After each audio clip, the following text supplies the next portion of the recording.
What if the life you want is not waiting for you somewhere in the future? What if it is being built quietly by what you do today? We live in a world that constantly tells us to chase more money, more recognition, more followers, more possessions, more achievements, and yet many people reach the things they once wanted only to discover that achievement alone does not automatically create a good life. More than 2,000 years ago, Aristotle was asking a different question. Not, how can I become successful, but what does it mean to live well? That question is at the heart of Aristotle's philosophy. He believed that a good life was not created by luck, comfort, fame, or temporary pleasure. It was created by character, by developing the qualities that allow a person to think clearly, act courageously, control their desires, build meaningful relationships, and contribute something valuable to the world. Aristotle called this flourishing, living in a way that allows human potential to fully develop. And perhaps that idea is more relevant today than ever, because you don't need to become someone else. You need to become more fully yourself. So today, we're going to explore several of Aristotle's most powerful ideas and translate them into practical lessons for modern life. This isn't about becoming perfect, it's about becoming better. One decision at a time. Imagine waking up tomorrow with everything you've been chasing: the money, the career, the recognition, the house, the freedom. Would you automatically become happy? Aristotle would probably tell you to be careful with that assumption. He believed the ultimate goal of human life was what he called eudaimonia, often translated as flourishing or living well. It wasn't simply happiness in the modern sense. Happiness can mean feeling good today. Flourishing is deeper. It is the condition of becoming the kind of person who can live a meaningful and fulfilling life over time. That distinction matters, because feelings change, circumstances change, money comes and goes. People praise you one day and criticize you the next, but your character travels with you. You can lose a job and still have discipline. You can lose money and still have wisdom. You can experience rejection and still choose courage. You can fail publicly and still possess integrity. That is why building yourself is more important than building an image. Many people spend years trying to control what others think about them while neglecting the person they actually are. They polish the outside while ignoring the inside. Aristotle gives us another approach. Ask yourself, what kind of person am I becoming? Not what am I achieving? Not how do I look? Not how much do I have? Who am I becoming? Because your life eventually reflects your repeated choices. If you repeatedly choose patience, patience becomes easier. If you repeatedly choose discipline, discipline becomes stronger. If you repeatedly avoid responsibility, avoidance becomes part of your character. Every action is teaching you something about yourself. You are not only doing things, you are becoming someone through those things. That means your ordinary days matter. The way you speak to people matters. The way you respond to inconvenience matters. The promises you keep when nobody is watching matter. The decision to get up when you don't feel like it matters. You don't build character in dramatic moments alone. You build it in ordinary moments that nobody applauds. So don't wait for your life to become extraordinary before you start living intentionally. Start with today. Choose one action that the person you want to become would take. Then take it. One of Aristotle's most practical insights is that character develops through habit. You don't become disciplined because you read about discipline. You become disciplined by repeatedly practicing disciplined behavior. You don't become courageous by waiting until fear disappears. You become courageous by repeatedly choosing appropriate action despite fear. This is powerful because it removes one of the biggest excuses people make. I'll change when I feel motivated. But motivation is unreliable. Some mornings you will feel inspired. Other mornings you will feel exhausted. Some days you will believe in yourself. Other days you will question everything. If your progress depends entirely on how you feel, your progress will always be unstable. Habits give you something stronger. They create structure when emotions are inconsistent. Think about a person who exercises once. They haven't transformed their body. But someone who exercises regularly begins to change. The same principle applies to the mind. Read one page today. It may seem insignificant. Write for 10 minutes. It may seem insignificant. Practice your skill for 30 minutes. It may seem insignificant. Make one difficult phone call. It may seem insignificant. But repeated actions accumulate. A small decision repeated hundreds of times can completely change the direction of a life. This is why you shouldn't underestimate boring progress. The world celebrates dramatic transformations, but most transformations are actually quiet. Someone wakes up earlier. Someone stops wasting 2 hours every evening. Someone starts keeping promises to themselves. Someone learns to say no. Someone begins reading instead of endlessly scrolling. Someone starts saving a little money. Someone practices a skill every day. Nothing dramatic happens on day one. But months later, the person looks back and realizes something important. They are different. The change happened gradually. This is one of the most encouraging ideas in Aristotle's philosophy. You don't have to rebuild your entire life tonight. You simply need to practice the qualities you want to possess. If you want to become disciplined, practice discipline. If you want to become patient, practice patience. If you want to become courageous, practice courage. If you want to become generous, practice generosity. Your character is not a fixed personality label. It is something you develop. And that means your future is influenced by what you repeatedly do today. Aristotle is famous for an idea often called the golden mean. The basic concept is simple. Virtue often lies between two extremes. Courage, for example, lies between cowardice and recklessness. Too little courage can make you avoid necessary action. Too much can make you act foolishly without considering consequences. Generosity sits somewhere between selfishness and wastefulness. Confidence exists between insecurity and arrogance. Patience stands between irritability and complete passivity. This idea is surprisingly useful in modern life, because we often think in extremes. Work harder, never give up, always speak your mind, always be confident, always stay positive. But life is more complicated than slogans. Sometimes working harder is exactly what you need. Sometimes you need to rest. Sometimes you need to speak. Sometimes wisdom requires silence. Sometimes persistence is admirable. Sometimes persistence means refusing to accept that something is no longer worth pursuing. The goal isn't to become extreme. The goal is to develop judgment. That requires paying attention. Ask, what does this situation actually require from me? Not what would make me look strong. Not what would impress other people. What is appropriate? Suppose someone insults you. One extreme is immediate retaliation. Another is allowing everyone to walk over you. The balanced response might be calmly establishing a boundary without surrendering your dignity. Someone disappoints you. One extreme is hatred. Another is pretending nothing happened.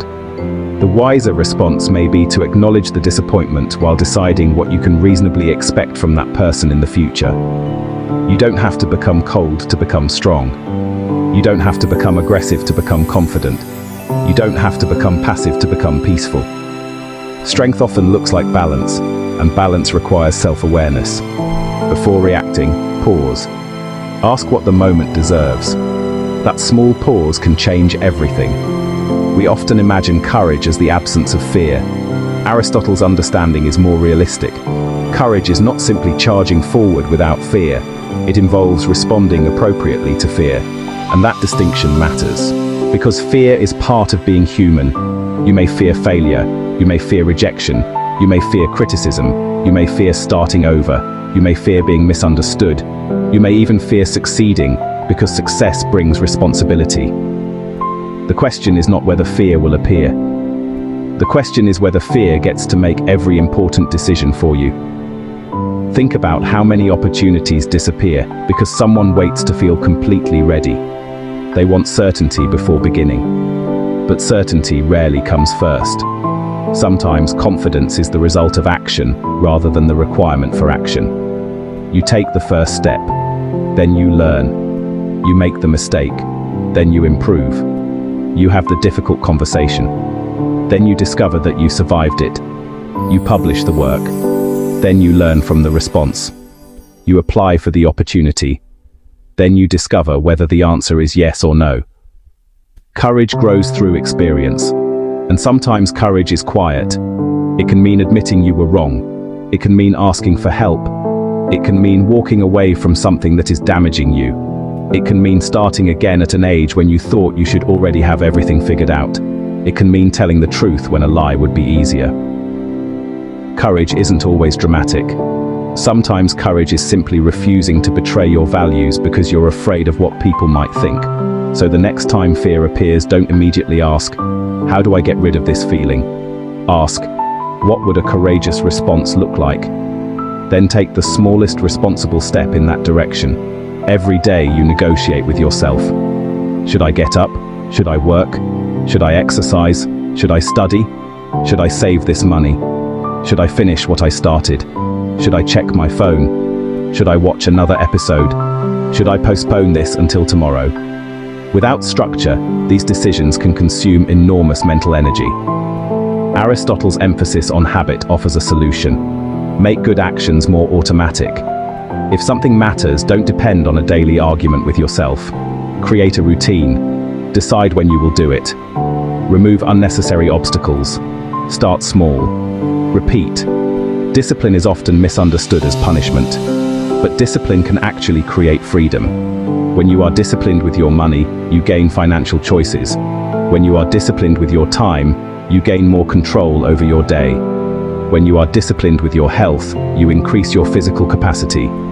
When you are disciplined with your attention, you become less controlled by distractions. When you are disciplined with your words, you avoid unnecessary conflict. Discipline isn't about making life miserable. It is about deciding what matters before temptation arrives. Imagine two people. One person decides every morning whether they will work toward their goal. The other has already decided. At 7 o'clock they begin. There is no debate. The second person isn't necessarily more motivated. They simply have fewer negotiations. That is a powerful advantage. You don't need perfect discipline. You need reliable systems. And when you fail, because eventually you will, don't turn one bad day into an identity. Missing one workout doesn't mean you're lazy. Having one unproductive afternoon doesn't mean you're incapable. Making one poor decision doesn't define your character. Return. Begin again. Consistency doesn't mean never falling, it means refusing to stay down. Aristotle believed human beings should develop reason and learn to regulate their desires. That idea is especially important in a world designed to capture your attention. Everywhere you look, something is asking you to react. Another notification, another video, another advertisement, another argument, another purchase, another opinion, another outrage. The modern world can make impulsiveness feel normal, but freedom requires the ability to pause. You don't have to answer every message immediately. You don't have to respond to every insult. You don't have to buy everything you want. You don't have to follow every trend. You don't have to turn every disagreement into a battle. Self-control is not about suppressing every desire. It is about deciding which desires deserve to lead. You can want something and still decide not to pursue it. You can be angry and still choose your words carefully. You can be tempted and still walk away. You can feel discouraged and still do what needs to be done. That is self-government. And perhaps one of the greatest forms of freedom is being able to tell yourself no. Because if every impulse controls you, you are not truly free. You are simply responding. The goal is not to become emotionless. Emotions contain information. Anger may tell you that something matters. Fear may tell you that something requires attention. Sadness may tell you that you've lost something valuable. Desire may point towards something meaningful. But emotions should be heard without automatically being obeyed. Let reason enter the conversation. Pause. Observe. Choose. That space between impulse and action is where much of your freedom lives. Aristotle considered friendship essential to a flourishing life. That is easy to underestimate. People often talk about success as if it were an individual project. Work harder, learn more, build your career, make more money. But human beings are social.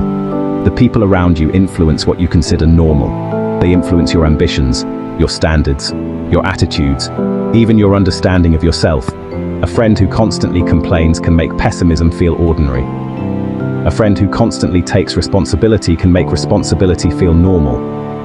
A friend who encourages growth can remind you of possibilities you had forgotten. This doesn't mean you should abandon everyone who thinks differently from you. It means you should pay attention to the relationships that consistently shape you. Ask yourself, after spending time with this person, what kind of person do I become? More thoughtful, more courageous, more peaceful, more ambitious, or more bitter, more distracted, more cynical, more careless? Friendship should not be measured only by how much fun you have together. Ask whether the relationship helps both people become better, and remember that you must also become the kind of friend you want to have. Be dependable. Listen. Tell the truth with kindness.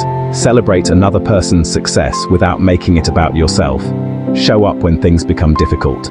A meaningful life isn't built alone. Achievement may bring applause, but relationships bring depth. One of the greatest distractions in modern life is comparison. You open your phone and see someone's success, their business, their house, their relationship, their body, their vacation, their achievements, and suddenly your own life feels smaller. But comparison rarely gives you the complete picture. You see the result. You don't see the years of work. You don't see the failures. You don't see the uncertainty. You don't see the sacrifices. You don't see what they gave up to get there. More importantly, their life is not your assignment. Aristotle's philosophy directs attention toward developing your own capacities. Your task is not to become the most successful person in the room. Your task is to become the best version of yourself that your circumstances allow. That requires honest self-assessment. Where are you weak? Where are you improving? What responsibilities are you avoiding? What ability are you neglecting? What habit is holding you back? What value do you claim to have but rarely practice? These questions are more useful than endlessly asking whether you are ahead of someone else. Because someone will always be ahead. Someone will always be richer.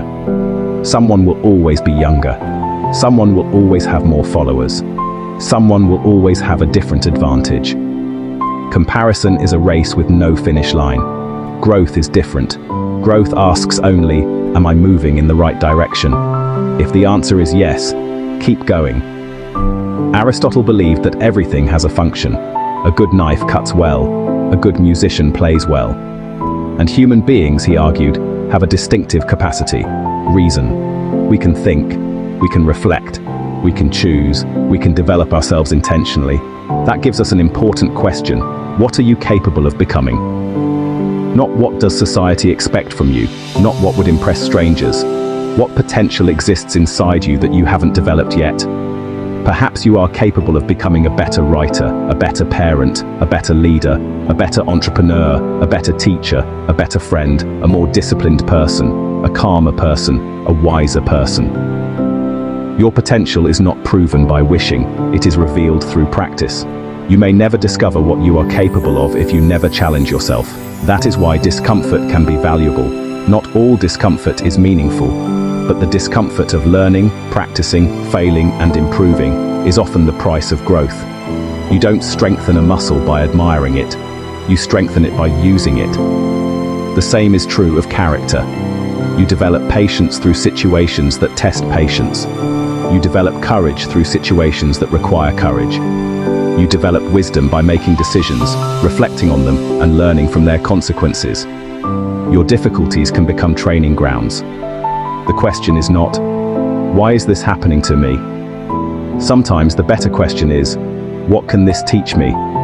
That shift doesn't magically remove hardship, but it can change what hardship produces. Let's bring all of this together. A meaningful life doesn't usually arrive in one spectacular moment. It is constructed. Your character is constructed. Your relationships are constructed. Your skills are constructed. Your reputation is constructed. Your confidence is constructed. Your future is influenced by ordinary decisions repeated over time. That means today matters. Not because today has to be perfect, because today is practice. If you want to become courageous, today gives you a chance.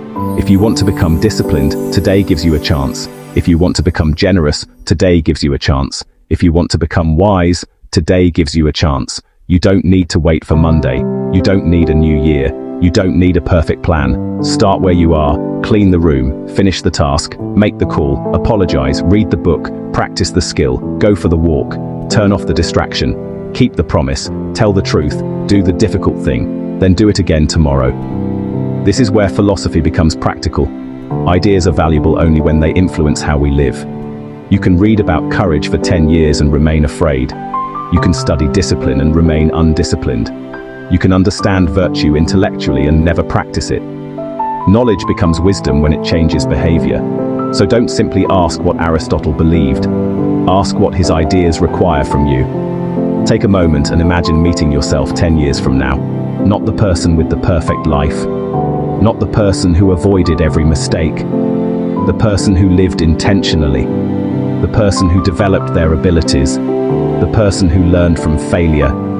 The person who kept going. The person who became more patient, more courageous, more disciplined, more generous, more thoughtful. What would that person tell you? Perhaps they would say, stop wasting so much time worrying about what people think. Stop waiting until you feel ready. Stop confusing comfort with happiness. Stop measuring your worth against somebody else's progress. Stop promising yourself that you will begin someday.